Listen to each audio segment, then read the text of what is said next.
Hi అండి. ఈరోజు egg కర్రీని ఏ విధంగా ప్రిపేర్ చేసుకోవాలో ఒకసారి ఈ వీడియోలో చూద్దామండి. అందుకోసం ఎగ్స్ని ఉడికించుకొని తొక్క తీసి పక్కన పెట్టుకోండి. స్టవ్ పై గిన్నె పెట్టుకొని అందులో కొంచెం ఒక 3 స్పూన్స్ ఆయిల్ వేసుకోవాలండి.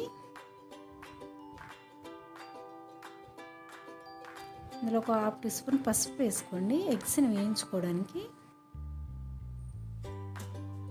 ఇప్పుడు ఉడికించి పక్కన పెట్టుకున్న ఎగ్స్కి చాక్తో ఇలా డాట్స్ పెట్టుకోండి. అన్ని ఎగ్స్కి అలా డాట్స్ పెట్టుకోండి. ఆ ఎగ్స్ని ఆయిల్లో వేసి కొంచెం వేయించుకోవాలండి.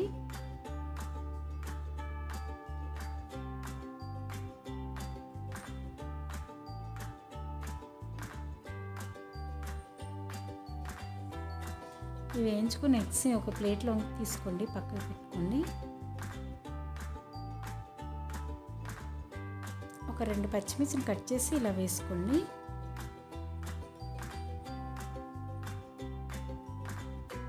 ఇది ఉల్లిపాయ పేస్ట్ అండి. ఒక 2-3 ఉల్లిపాయలు చిన్నగా ముక్కలుగా కట్ చేసుకొని మిక్సీలో ఇలా పేస్ట్ చేసుకోండి. వేసుకొని వేయించుకోవాలండి ఆయిల్లో వేసి.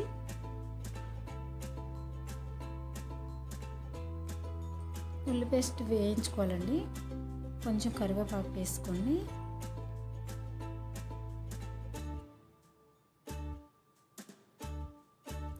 ఒక హాఫ్ టీ స్పూన్ అల్లం వెల్లుల్లి పేస్ట్ అండి. ఇది వేసుకొని కలుపుకోండి ఒకసారి.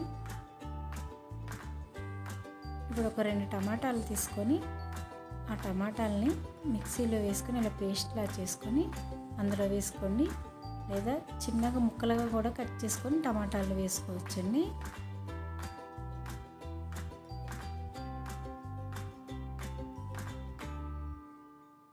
ఒకసారి కలుపుకోవాలండి.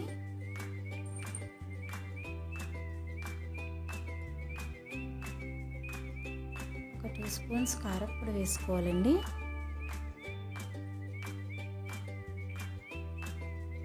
ధనియాల పొడి ఒక హాఫ్ టీ స్పూన్ ధనియాల పొడి వేసుకోండి.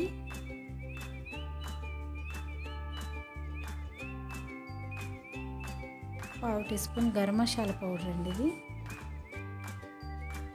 వేసుకొని ఒకసారి కలుపుకోవాలండి. ఈ గ్రేవీ మొత్తాన్ని ఉడికించుకోవాలి.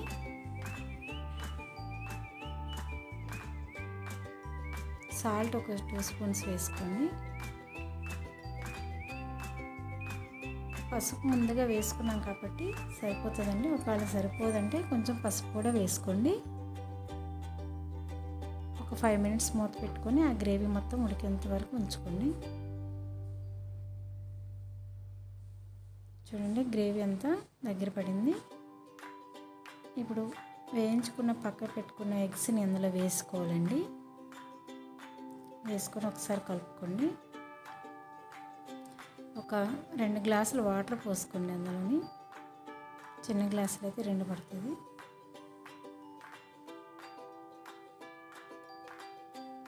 ఒకసారి కలుపుకొని ఈ గ్రేవీ అంతా దగ్గర పడేంత వరకు ఉడికించుకోవాలండి. ఒక 5 మినిట్స్.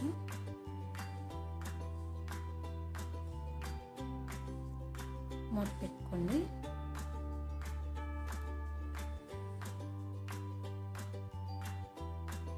చూడండి కూర అంతా దగ్గరికి పడింది.